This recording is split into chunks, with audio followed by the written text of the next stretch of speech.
दिनेश नाम का एक गरीब व्यक्ति मणिगंज गांव में रहता था। वो जंगल में लकड़ियां काटने का काम करता था। दिनेश और उसकी पत्नी नीलम दोनों मिलकर कड़ी मेहनत किया करते थे, लेकिन फिर भी उन दोनों की गरीबी दूर नहीं हो रही थी। उनके दो बच्चे थे जिनका नाम रितु और सोनू था। उनके पड़ोस में शकुंतला नाम की एक बूढ़ी औरत रहती थी। उसका कोई नहीं था, इसलिए नीलम और दिनेश ने ही उसकी जमकर सेवा की। और अब जब वो अपनी आखिरी वक्त पर थी, तभी उसने कहा, दिनेश बेटा, तुम दोनों ने मेरी बहुत सेवा की है। मेरे पास तुम्हें बदले में देने के लिए कुछ भी नहीं है, सिवाय इस कुकर के। ये तुम ले लो। ये आप कैसी बात कर रही हैं काकी? सेवा बदले में कुछ लेने की भावना से थोड़ी ही की जाती है। और ये कुकर हम नहीं ले सकते काकी। ले लो बेटा, लेकिन मेरी एक बात हमेशा याद रखना। जब भी तुम इस कुकर का इस्तेमाल करोगे, उससे पहले एक बात जरूर कहना, सुन मेरे कुकर, तू सबसे ऊपर, चल मेरे मन का खाना दे। ऐसा क्यों काकी? बेटा, मुझे ये कुकर एक साधु बाबा ने दिया था और कहा था, जब भी तुम किसी बेसहारा इंसान की मदद करोगी, तो ये अपना चमत्कार दिखाएगा। लेकिन मैंने किसी बेसहारा की कभी कोई मदद ही नहीं की। लेकिन तुम ये कुकर ले जाना। जब तुम किसी की मदद करोगे ना, तब ये अपना चमत्कार दिखाएगा। इतना कहते ही शकुंतला चल बसी। दिनेश और नीलम ने कुकर को शकुंतला का आशीर्वाद समझकर अलमारी में रख दिया। नीलम हमेशा की तरह अपने रोजमर्रा के बर्तनों में ही खाना पकाने लगी। उन्हें कुकर की कभी जरूरत ही नहीं पड़ी। ऐसे ही कुछ महीने बीत गए और बरसात का मौसम आ गया।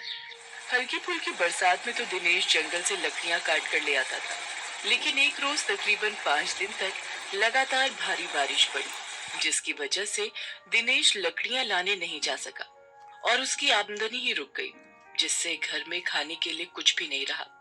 दिनेश परेशान होकर बोला, नीलम, अब तो मुझे जंगल में लकड़ियां काटने जाना ही होगा। अगर ऐसे ही चलता रहा तो हम खाएंगे क्या?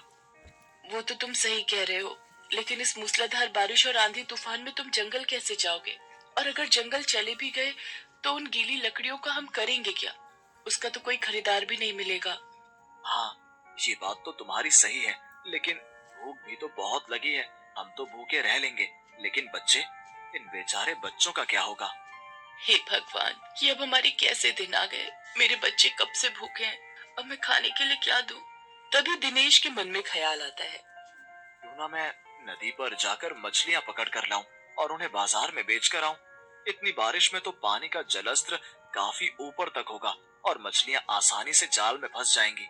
अगर बिक गई तो ठीक, नहीं तो उनको ही पकाकर खा लेंगे। दिनेश बिना देरी किए अपने पड़ोसी मोहन से जाल मांगता है और नदी की ओर निकल पड़ता है।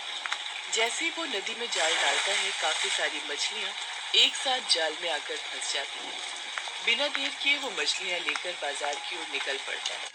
चलते चलते रास्ते में वो देखता है कि एक बूढ़ा आदमी पेड़ के नीचे बैठा ठंड से थरथराते हुए रो रहा है। दिनेश उसके पास जाता है और पूछता है, कौन हो तुम बाबा, और रो क्यों रहे हो? बेटा, मैं पास के ही गांव में रहता हूँ। मेरे घर में मेरी पत्नी बीमार है। हमारे घर में खाने के लिए कुछ भी नहीं है और मैं खाने की ही तलाश में निकला हूँ। अगर तुम मुझे ये मछलियाँ दे दो तो मैं अपनी बीवी को कुछ खिला पाऊंगा। लेकिन बाबा, ये मछलियाँ तो मैं बाजार में बेचने के लिए जा रहा हूँ। मेरे घर में खुद आपके घर जैसा ही हाल है। मान जाओ बेटा, अगर मैं आज घर कुछ भी खाने के लिए लेकर नहीं पहुंचा तो मेरी बीवी की जान जरूर चली जाएगी। क्यों, तुम्हारे घर में कोई कमाने वाला नहीं है? तुम्हारा बेटा या कोई और? नहीं, मैं और मेरी बीवी ही हैं। एक बेटा था, लेकिन कुछ साल पहले उसकी एक्सीडेंट में मौत हो गई। अब मेरा सहारा मेरी बीमार पत्नी ही है।